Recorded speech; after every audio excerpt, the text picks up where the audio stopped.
김종인의 막말 사과 먹힐까? 네, 여러분 참 이거 걱정스러우시죠? 저도 걱정스럽습니다. 근데 우리가 이 김종인의 막말 사과 얘기 분석 들어가도록 하겠습니다. 자, 김종인이요 오늘 아침에 이제 사과를 했습니다. 그러면서 뭐라고 했느냐? 이 김종인 막말 사과에 대한 거 여러분하고 그대로 제가 옮겨드리도록 하겠습니다. 김종인이 이랬습니다. 차명진의 말이 적절한지 아닌지 따질 때가 아니다. 그리고 어떤 공당의 국회의원 후보로서는 입에 올려서는 안 될 말의 수준이었다. 그리고 이런 얘기를 했어요. 미래통합당에 온 지 자기가 10하루째다. 참 이런 말을 들을 때 우리가 좀 가슴이 좀 미어지죠. 10하루째 된 사람한테 우리가 이 당의 선대위원장을 맡기고 원톱으로 맡긴다는 그만큼 미래통합당에 사람이 없다는 것. 그 다음에 이 미래통합당이 이 허약한 어떤 신기루, 보수의 신기루에 올라서 있는 건 아닌가. 이런 생각이 제가 솔직히 들었습니다. 그러면서 이 당의 행태에 대해서 자기가 여러 번 실망스러웠고 모두 포기할 건가 이런 생각이 들었다는 겁니다. 참 어떻게 보면 남의 말 하듯이 지금 미래통합당에 대해서 얘기를 하고 있죠.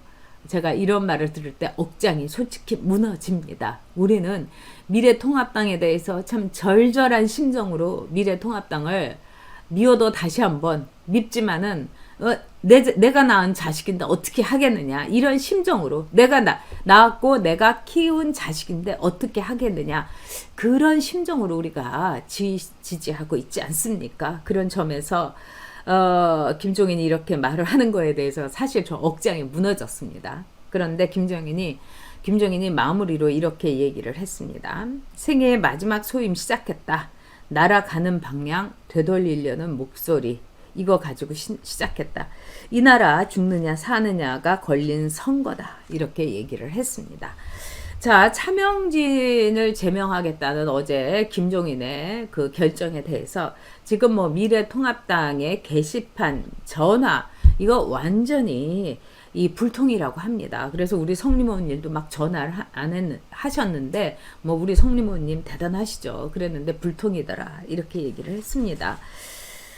자, 이 문제 우리가 얘기하도록 하죠. 그리고 어저께 성리모님께서 우리 번개를 소집을 했습니다. 이 성리모님은요, 직장, 여기서만 왔다 갔다 하시는 진짜 이 생활 자체가 아주 성실과 그 다음에 가정과 집, 정말 우리 보수의 표징처럼 되는 분입니다. 근데 성리모님께서 8시 가깝게 7시 20분에 우리 모이자 이래가지고 이 부엉이 북클럽에서 모여서 우리가 6명이 이제 달려와 주셨어요. 그래가지고 6명이 얘기를 참 많이 했습니다. 자, 그런데 자, 우리 6명의 얘기를 여러분들에게 전해드리도록 하겠습니다. 네, 우리 뿌뿌님, 우리 뿌뿌님 제가 정말 좋아하는 분인데 위통당 이번에 못하면 내가 나간다. 아우 열받아.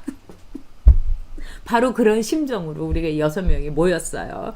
네, 니수님 차명진 틀린 말은 아닌데 네, 다 맞는 말 아니냐. 이 많은 분들이 이제 이렇게 얘기를 해 주셨습니다. 제가 이제 여러분에게 얘기를 드리도록 하겠습니다. 저 세월호 가슴 아프게 생각합니다. 저희 아들하고 같은 나이. 참 가슴 아프게 생각하고 보수는 유능하기 때문에 세월호에 대해서 구할 수 있었다고 봅니다. 자, 그런데 여러분 세월호 사건 이후에 얼마의 시간이 흘렀습니까? 7년입니다. 세월호 7년 전의 일입니다.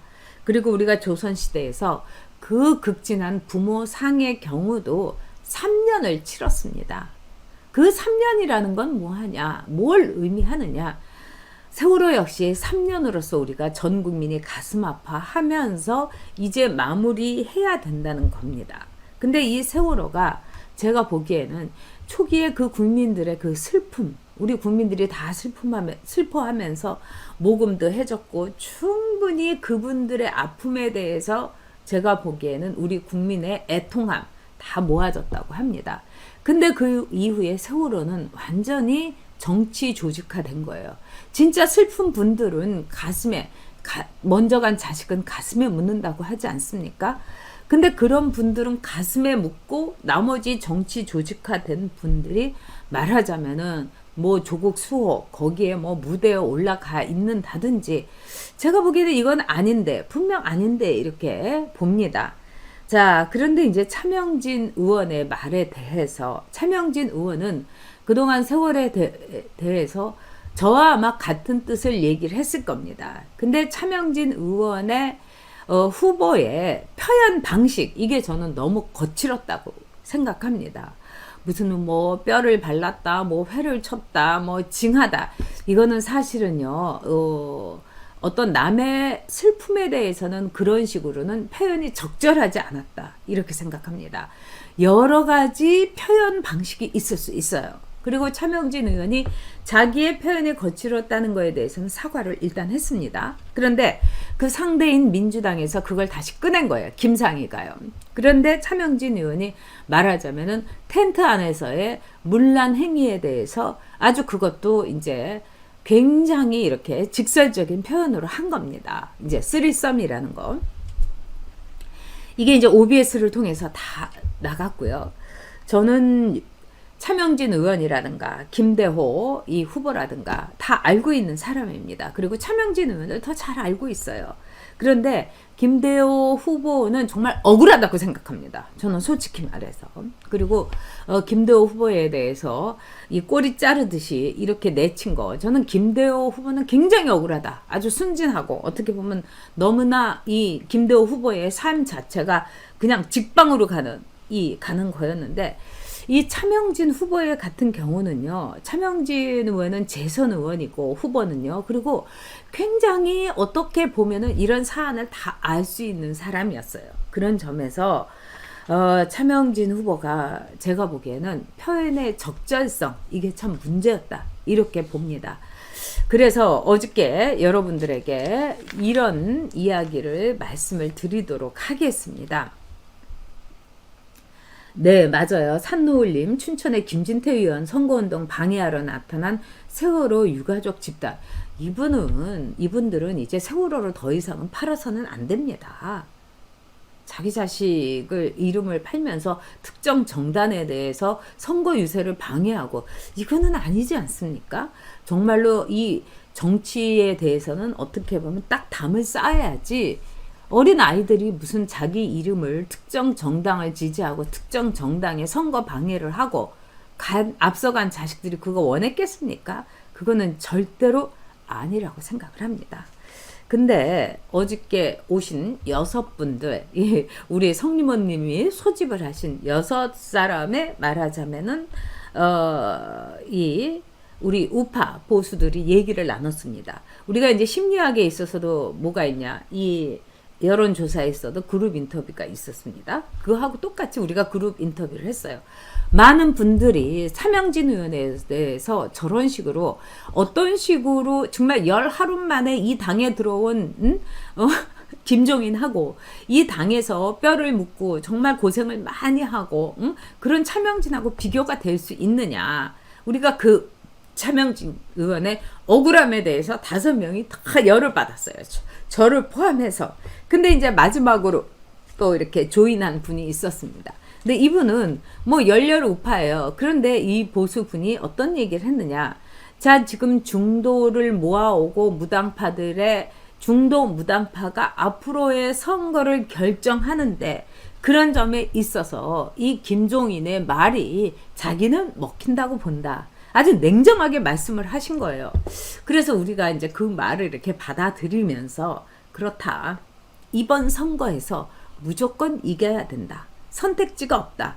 그렇다면은 차명진 의원이 참 억울하고 힘들겠지만은 말하자면 차명진 의원이 이 점에 대해서 정말 자기 자신이 억울하고 힘들지만은 이 표현 방식이라든가 이 점이 굉장히 좋지 않았다는 거.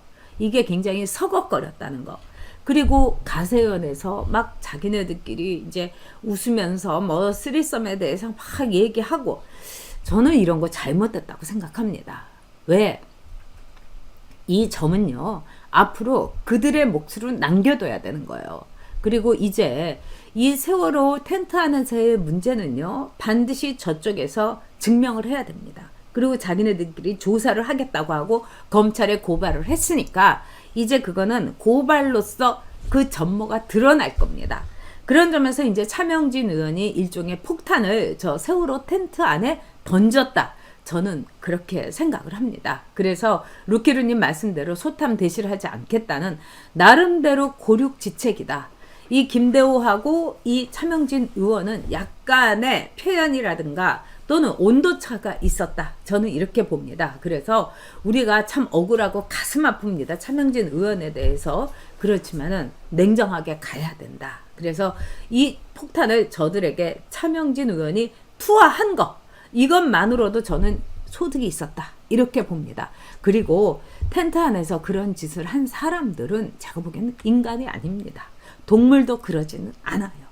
그런 점에 있어서 저들에게 일종의 차명진 의원이 진짜 폭탄을 안고 자폭했는데, 그런 점에서는 참 가슴 아프게 생각을 하지만은 우리는 이 나라의 운명에 걸렸기 때문에 냉정하게 바라보자. 그게 어저께 6명 우리가 이 번개 모임을 하면서 느낀 겁니다. 이 결론을 내린 겁니다. 그래서 여러분들께서 이 결론에 동의를 하실지 반대를 하실지 모르겠습니다. 그러나 이기고 봐야 되고 우리가 선택지가 없는 겁니다. 냉정하고 아주 어떻게 보면 비정하게라도 우리가 가야 됩니다. 왜? 저 하이에나들, 저 승냥이들, 이들이 어떻게 하는지, 그리고 이 사람들이 어떤 식으로 이 진짜 막말을 한 차명진 의원이 무슨, 저는 막말이라고 생각 안 합니다. 표현의 수치가 거칠었다. 이렇게 생각을 합니다. 그런 점에서 세 번째 리액션 뉴스, 아내가 둘이면 좋겠죠? 이게 바로 홍성국이라는 세종시의 후보가 한 말입니다. 자, 이거를 저 승냥이들이, 저 아주 사악한 것들이 어떻게 마사지를 하고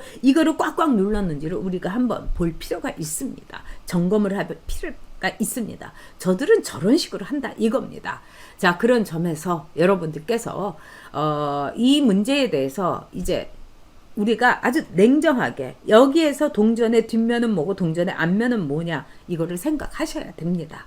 그리고 이번 선거 우리가 반드시 이겨야 되는 선거입니다.